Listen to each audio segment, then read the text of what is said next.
Welcome back to another Veracity video. You have the veracity to be here, audacity, all that sort of thing.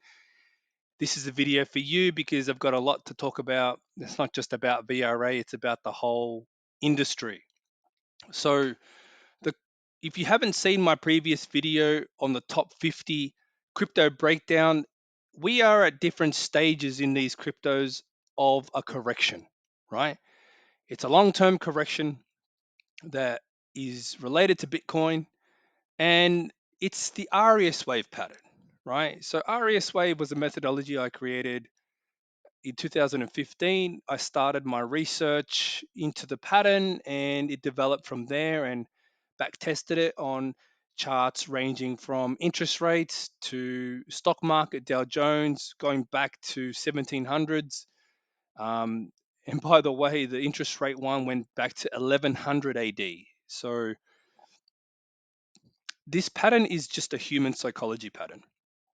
That's why it happens. So it's not just by accident that we get these patterns. That whole efficient market hypothesis is absolute garbage. And it's been proven again and again that it's garbage. Well, disproven. That whole thing, the idea that the markets are efficient, is a lot of garbage.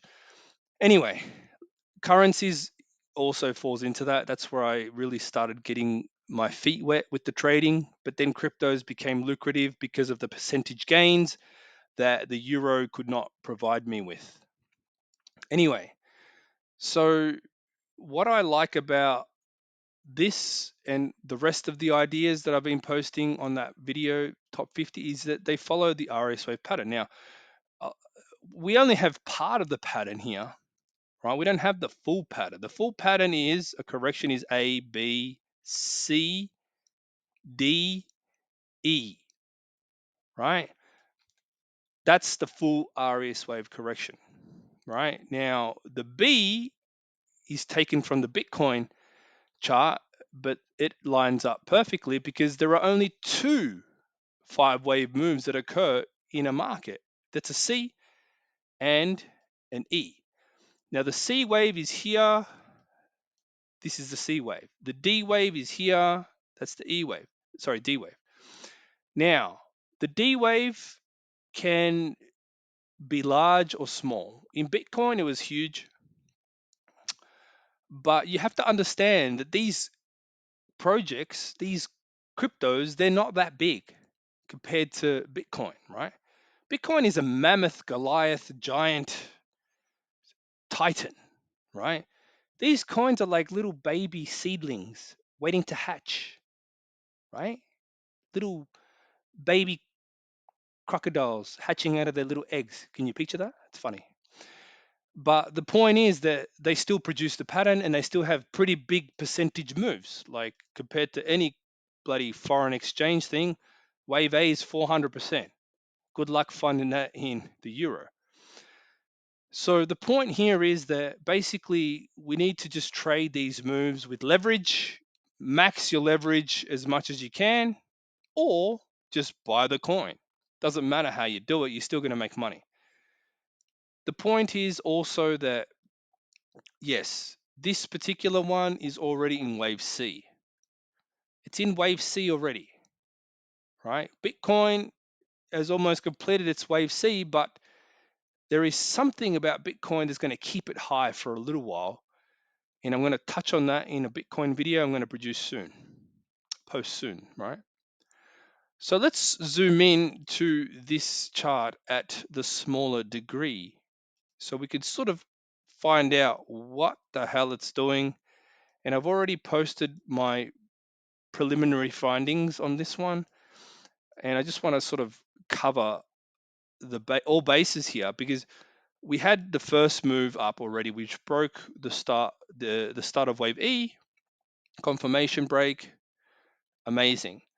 So confirmation break also meant a retest of that area, which happened in the B wave of the D wave, right? Now you'll notice that the D wave in here is also large, right? D waves are breakout waves. Now, where did it break out from? Well, the answer is it broke above the previous high, which was wave B. right? The wave B happened, the C happened, the D happened, the E happened. They always happen that way. This is the AriasWave corrective pattern, right? It happens at all degrees of trend. It happens in wave 2, 4, and B of a zigzag, which could be an A, B, or D, right? So basically, what happened at the highs is that we also had the same kind of thing, except for wave 2. So we broke above wave B.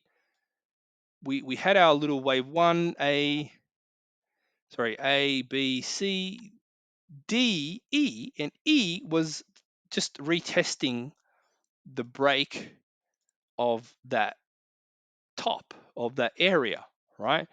Now, it's not always the B wave that it does this with. So that means that these patterns don't always occur the same way. But in this particular case, they did.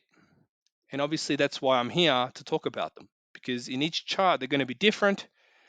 And we need to pay attention to how they unfold so then we can, you know, have confidence in our trades. That's the best way to put it. Okay, so once we got there, we created a wave E and we broke above it, which solidified the wave 2 there. That's why you saw me post that idea when price was down here. It hadn't even broken the confirmation area, but I posted the chart because I felt so confident in identifying that pattern, and then it did this, right? So that's why I do those type of ideas, is because they have the maximum kind of effect on the chart. When people see them, they're like, oh my God, how did he do that? And he keeps doing it. And if he does that, then that means he knows what he's talking about. Well, that's the whole point. If I didn't know what I was talking about, then why would I make a top 50 crypto breakdown telling you which stage of the D wave each crypto is in? That's the whole point, right? So here we are, we're in wave, basically third of a third wave, right? So we had our 1, 2, 1, 2. This is ready to rock. It's going to skyrocket soon. But first, it needs to correct a little because it's the weekend and it's slow, and we all know the weekends are slow, but that's not the point. Point is what happens when we look at these patterns internally. And for me, I believe we're just seeing a 1, 2, 1, 2 of wave 3. That's all, right? So I'm not going to break down each individual wave right here. It's just not worth it. We know that we're in the trade, right? I do that for my own personal satisfaction. I do it all the time, but I tend to not do that as often now because I like to look at all the other cryptos, and there's a big list, so I have to get to it, right? So enough playing around, and I shall go and probably look at 1,000 cryptos over the next couple of days and really just develop that list so we can go from one trade to the next. So just to cap this one off, yes, we are going to move up to 0.03, which from current levels is about 227% roughly, right? A good trade, nice trade, that's great, but that's it. That's all. There's nothing else. There's no more, right? It could go higher, yes. It might pop above, but you know what?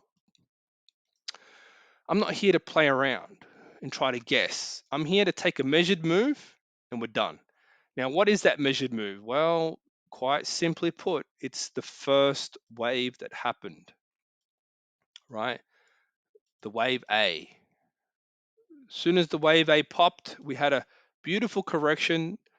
We can then take that length of wave A, put it to the end of wave E, and have our target, right?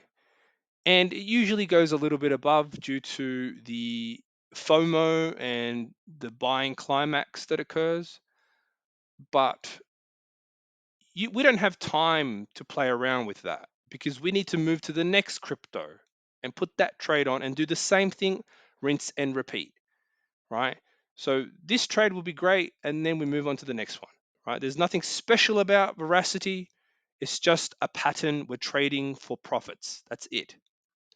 One thing that I always say to people is don't fall in love with the trade. Don't fall in love with the crypto. Don't do none of that shit, especially during a corrective phase, which we're still within. Now, if you do want to fall in love with the crypto, that's fine, but just make as much money as possible before the real bull market begins, which is not going to happen for a little while yet.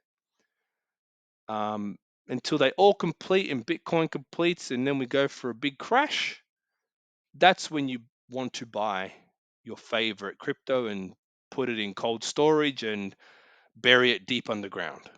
Fine, no problem. I'm not going to stop you, right? But for now, let's just treat these all as the same thing because they are. They're all just producing a similar pattern that's corrective. Early stages of this industry is still unfolding, and then we're going to go for a big, massive tear up in a bull run, unless one of them or multiples of them decide to be corrupt and fraudulent, and then need to be basically devalued to zero, which can happen, right? Unfortunately, that can happen. But for now, let's just be hopeful and hope you don't pick the wrong one when you finally do that. But for me, I'll probably just be trading them on leverage, not owning them.